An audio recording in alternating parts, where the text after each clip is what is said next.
అయితే తర్వాత కొన్ని సంవత్సరాలు జార్జ్ ముల్లర్ గారికి చాలా పరీక్షగా జరిగిందనమాట. ఎలా అంటే పిల్లల్ని తీసుకొచ్చి అన్నం తినేంటి వాళ్ళకు ఉంటాయి కదండి, లైన్గా కూర్చోబెట్టిన తర్వాత వాళ్ళకి ఇంకా ఫుడ్ అసలు వీళ్ళకి తయారీ కూడా అవ్వలేదు. కానీ కరెక్ట్ టైం అయ్యేసరికి పిల్లలందరూ ఆకలేసి వచ్చి కూర్చుంటారు కదండి, ఈ టయానికి మనకి ఇక్కడ ఫుడ్ పెడతారని చెప్పి వచ్చి కూర్చుంటారు కదా. అలా కూర్చుంటే పిల్లలందరికీ భోజనం లేదనమాట. అయితే వాళ్ళందరూ జార్జ్ ముల్లర్ గారు వెళ్ళి ప్రార్థన చేస్తున్నారు, అయ్యా నేను ఎవరిని ఒకళ్ళని చేయి చాపి అడగను, మీరు నాకు ఇస్తారని నాకు నమ్మకం ఉంది, మీరే తీసుకొచ్చి నాకు ఇవ్వాలని చెప్పి అడిగినప్పుడంట ఆయన ఆమెన్ అనే లోపే ఒక ఆయన వచ్చి బెల్లు కొడతారు అనమాట. బెల్లు కొట్టి, అయ్యా రాత్రి నాకు మెలకు వచ్చి నాకు ఏంటో ఇంతమందికి ఇంత సంఖ్య మందికి నాకు ఇలాగ దేవుడు ఆహారం ప్రిపేర్ చేయమని నాకు ప్రేరేపణిస్తున్నాడు, అందుకే రాత్రి 2ంటికి నాకు మెలకు వచ్చింది, 2 నుండి నేను ఇప్పుడు దాకా మీకోసం నేను ఫుడ్ ప్రిపేర్ చేస్తున్నానని చెప్పి అక్కడ ఎంతమంది ఉన్నారో అంతమందికి సరిపడా బన్స్ తీసుకొని ఇచ్చాడు అనమాట. హల్లెలూయా!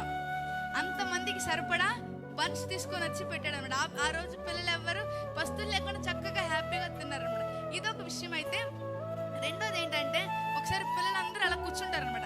పిల్లలందరూ కూర్చోగానే జార్జ్ ముల్లర్ గారు ప్రార్థన చేసుకొని వచ్చి పిల్లలందరి దగ్గర మధ్యలో నుంచొని ప్రార్థన చేస్తారు అనమాట. ఎప్పుడు ప్రార్థన చేసి భోజనం చేయడం అలవాటు. వచ్చి నుంచొని అందరూ చేతులెత్తి దేవుడు మనకి మంచి ఆహారం ఇచ్చినందుకు దేవుడికి స్తోత్రం చెప్పి ప్రార్థన చేద్దామని చెప్పి అని అన్నారనమాట. ఇంతకు వాళ్ళకి అసలు అక్కడ ఆహారం లేదు, ఏమీ లేదు. కానీ ఆయన విశ్వాసం ఎలా ఉంది, మేము తినేసాం కాబట్టి దేవుడికి స్తోత్రం చెప్తాం, దేవుడికి ప్రార్థన చేస్తున్నామని చెప్పి ఆయన ఎలా చెప్పాడంటే దేవుడు మనకి ఆహారం ఇచ్చాడు, ఆ ఆహారం అంతా మనం తిని మంచిగా ఆరోగ్యంగా ఉండేటట్టు అందరూ స్తోత్రం చెప్పాడు. అనే లోపే మళ్ళీ డోర్ కొట్టి, అయ్యా నా పాల వ్యాన్ ఇక్కడ పాడైపోయింది, ఈ పాలన్నీ రేపు పొద్దున వాళ్ళు వచ్చి తీసుకెళ్లే లోపు అన్నీ పాడైపోతాయి, కరెక్ట్గా ఎక్కడ ఆగితే అక్కడ వాళ్ళకి ఇచ్చేద్దాం అనుకున్నాను, కరెక్ట్గా మీ దగ్గరకు వచ్చి ఆగింది, ఈ ట్రక్ పాలు తీసుకోండి అని చెప్పి వాళ్ళకి ఇస్తారన్నమాట. హల్లెలూయా!